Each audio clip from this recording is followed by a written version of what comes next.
അസ്സലാമു അലൈക്കും വറഹ്മത്തുള്ളാഹി. അൽഹംദുലില്ലാഹി വസ്സലാത്തു വസ്സലാമു അലാ റസൂലില്ലാഹി വഅലാ ആലിഹി വസ്സഹ്ബിഹി വമൻവാല. പ്രിയമുള്ളവരെ, ഇന്ന് നമ്മൾ ജൗദീൽ പഠിക്കുന്നത് മദ്ദിൻ്റെ ഒരു ഇനമായ അൽ മദ്ദുൽ ആരിദു ലിസ്സുക്കൂനാണ്. അതായത് താൽക്കാലികമായ സുക്കൂൻ അത് വരുമ്പോൾ നമ്മൾ ചെയ്യുന്ന മദ്ദിൻ്റെ അക്ഷരം വരികയും അതിനുശേഷം ഉള്ള അക്ഷരത്തിൽ നമ്മൾ അവസാനിപ്പിക്കുന്നു. അങ്ങനെ അവസാനിപ്പിക്കുമ്പോൾ നമ്മൾ സാക്കിനാക്കിക്കൊണ്ടാണ് പൊതുവെ അവസാനിപ്പിക്കുക. അപ്പോൾ അങ്ങനെയുള്ള അവസ്ഥയിൽ മദ്ദിന് ശേഷം താൽക്കാലികമായ ഈ സുക്കൂൻ വരുമ്പോൾ നമ്മൾക്കവിടെ നീട്ടേണ്ടതാണ്.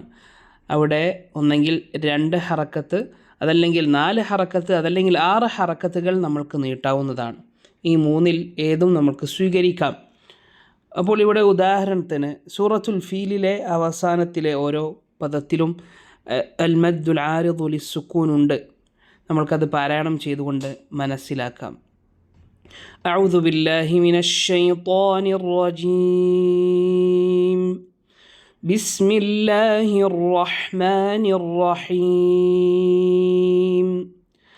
അലം തറ കൈഫ ഫഅല റബ്ബുക ബിഅസ്ഹാബിൽ ഫീൽ.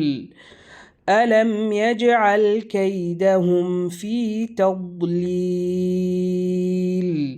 وأرسل عليهم طيرا أبابيل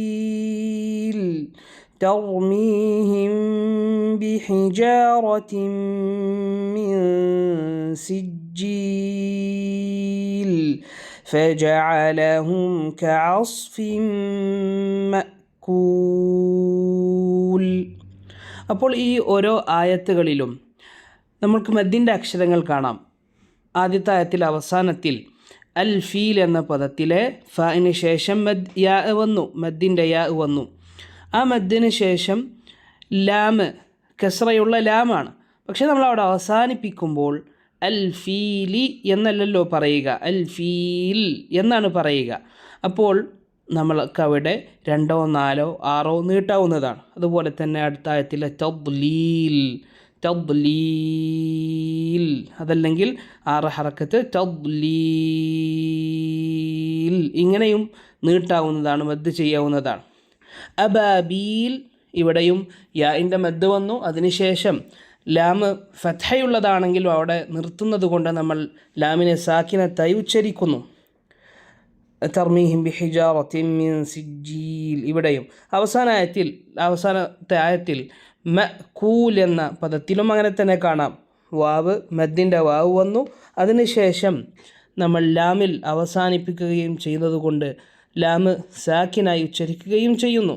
അപ്പോൾ അവിടെയും നമ്മൾ അൽ മദ്ദുൽ ആരിദു ലിസ്സുക്കൂൻ എന്ന നിലക്ക് നമ്മൾ അവിടെയും ദീർഘിപ്പിക്കുന്നു. നമ്മൾ ശ്രദ്ധിക്കേണ്ടത്, ഒരു പാരായണത്തിൽ ഇതിൽ ഏതെങ്കിലും ഒരു മദ് സ്വീകരിച്ചിട്ടുണ്ടെങ്കിൽ ആ ബാക്കിയുള്ള പാരായണത്തിലൊക്കെ ആയത്തുകളിലൊക്കെ ആ എണ്ണം തന്നെ നമ്മൾ ദീർഘിപ്പിക്കേണ്ടതാണ്. അതല്ലെങ്കിൽ ഒരു തവണ 2ഉം അടുത്ത ആയത്തിൽ 4, അടുത്ത പിറ്റത്തെ ആയത്തിൽ 6 എന്ന രീതിയിലല്ല. 2 ഹറക്കത്ത് എന്നത് ആദ്യത്തിൽ ഓതുകയാണെങ്കിൽ അങ്ങനെ തന്നെ തുടരുക. 4 ഹറക്കത്ത് എന്നതിൽ നീട്ടുകയാണെങ്കിൽ അങ്ങനെ തന്നെ തുടരുക. അപ്പോൾ നമ്മുടെ പാരായണത്തിൻ്റെ വേഗതക്കനുസരിച്ച് അത് ക്രമീകരിക്കേണ്ടതാണ്. അല്ലാഹു തആല അനുഗ്രഹിക്കട്ടെ.